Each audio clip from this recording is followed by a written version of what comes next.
This is the Altitude Daily Podcast. Everything you can't miss from today on Altitude Sports Radio. Mosher, Lombardi, and Kane. I need to ask you, as a fan, all right, take your mayor's hat. When you watch the Nuggets, for example, let's start with the Nuggets. Who's your favorite player? Is there a favorite game? Is there something that comes to mind? I mean, I have to. I don't think I have a favorite player because I love them all for different reasons, including actually I have to say this week, very impressive. Michael Porter Jr. reached out to me, came to my office and visited. He just wanted to sit down and talk about what he could do to give back to the city in a more significant way. Like, are you serious? What an incredible thing for a young guy to do, to say, I could be doing anything. And what I want to do is talk about how can I help on youth sports? How can I help on folks struggling with addiction? How can I help on helping people transition back to work after they come out of correctional facilities? Like, for me, that was monumentally impressive. So I'm an incredible fan of his. Obviously, I'm a big believer in Aaron Gordon. Love watching the way that he plays. And I just say, it is certainly one for the ages. I'm trying to tell my kids, you do not know what it means to be living in a city with a 3-time reigning NBA MVP who averages a triple-double in the regular season. Like, don't ever think this is normal because you are living through one of the iconic moments in sports history right now. So that just feels like a gift every night. And you think about what it meant to be able to see Jordan play in person in Chicago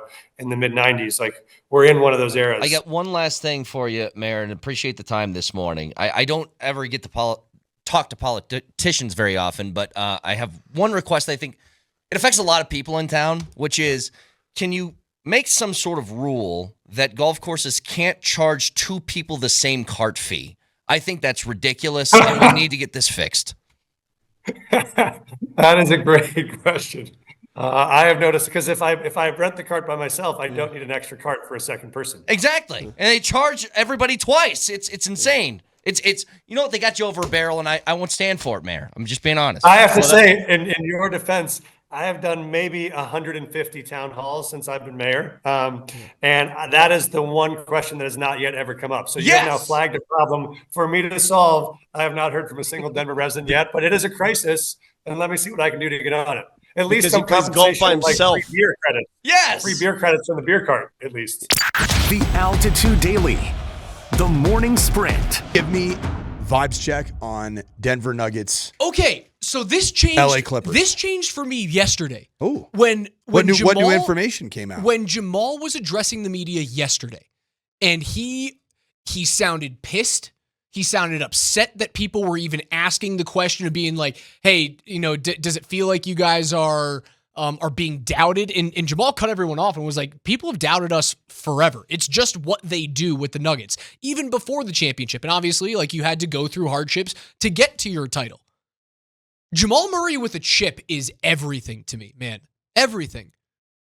If he walked in and was quiet, someone kicked my dog, it feels wrong, I wish that my head coach were still here. He talked about the obvious spark, and people asked him, like, is it different with Adelman? He goes, yeah, you can feel a different energy in here. If Jamal Murray is pissed off version of him, and that sparks playoff Jamal, my vibes on the Nuggets completely change from I have no idea what's going to happen to I now expect them to make it real tough on OKC in round 2. I think they end up beating LA. I told you I've got Avs in 6 and Denver in 6 in round 1. Those are my predictions. I right now have incredibly favorable, positive Denver Nuggets vibes about this postseason. Really, really, really positive. Health came together at the right time. Rest came together at the right time. And leadership, the newness of finding your voice for this team, came together at the right time under the leadership of David Adelman. I really, really like where the Denver Nuggets are at going into this playoff series. Really like it. And it's a tough series. The Clippers that is a team that's playing great basketball at the right time for them. So it's not like you're not going to go into the series and get positive vibes because of the opponent. I have positive vibes because of where the Denver Nuggets are. And I haven't felt like I did in the final 3 games of this season. I haven't felt like I have about this team in a while. The Altitude Daily, Columbus, Hastings, and DMAC. Okay, here we go, and this will be a pause and react. So it's long. So if you just want to have Dan pause it for a second and react, we can do that. So go ahead, Dan. Let's roll Prime. Retired jerseys can be a sore subject. Not really. Alums. This is the first time I ever seen it sore. I don't know if you know it, but I'm retired, man. I think every jersey Darren I played in is retired. So I'm pretty familiar with this. Pause. Pause. Always about him. Oh, my God. And that's Pat Graham of the Associated Press, who's a nice guy, just trying to soften the question a little bit because he knows. And Prime is just getting antsy just about the question. Yeah, he's already defensive, you can see on the first Already defensive. Yeah. I've not gone anywhere where my number hasn't been retired. We get it. You're you. Pat can't even get the question out, and Prime's getting defensive. Oh, man, the rest of this should be a beauty. Go ahead, Dan. So it's never been sore. But why do you think that? What was your message like? Maybe Buff Nation and Buff alums who are I don't have why a message. I'm praying for my AD. I love him to life, Rick George. Let's get the elephant out the room. I don't want to talk about this too long. I'm going to just talk briefly and let it go. We talking about Shedeur. We ain't talking about nobody else. Mm-hmm. True. But his last name wasn't Sanders. We wouldn't have this discussion.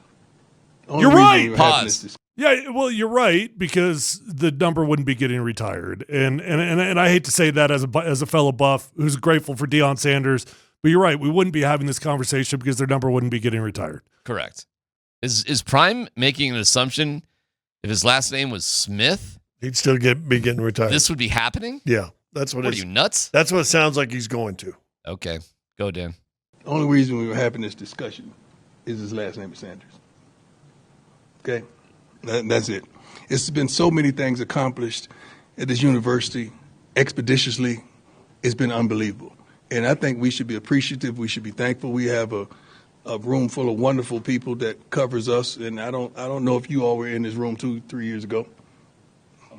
Very few. Okay, but it's a new day. We're doing things a little different. I think the training table, I think the food is better.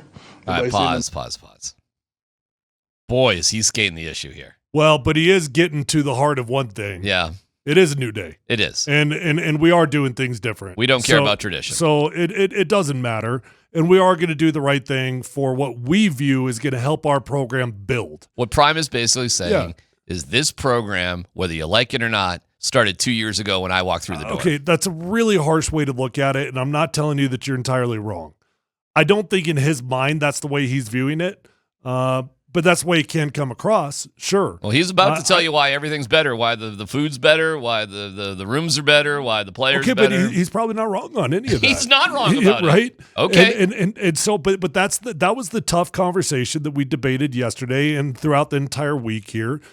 If you want to ask a really tough question, does Deion Sanders really have a responsibility to the past of the University of Colorado, or is his responsibility to the future of the University of Colorado? The Altitude Daily. Kreckman and Lindahl. Erik, I'm curious, pro sports is such a business. Why is this town so important to you? I've had a lot of guys tell me in the past, once you get traded once, everything changes. And yet it feels like Denver's the team that drafted you. Colorado's the team that drafted you, even though they weren't. Why is this franchise mean so much to you?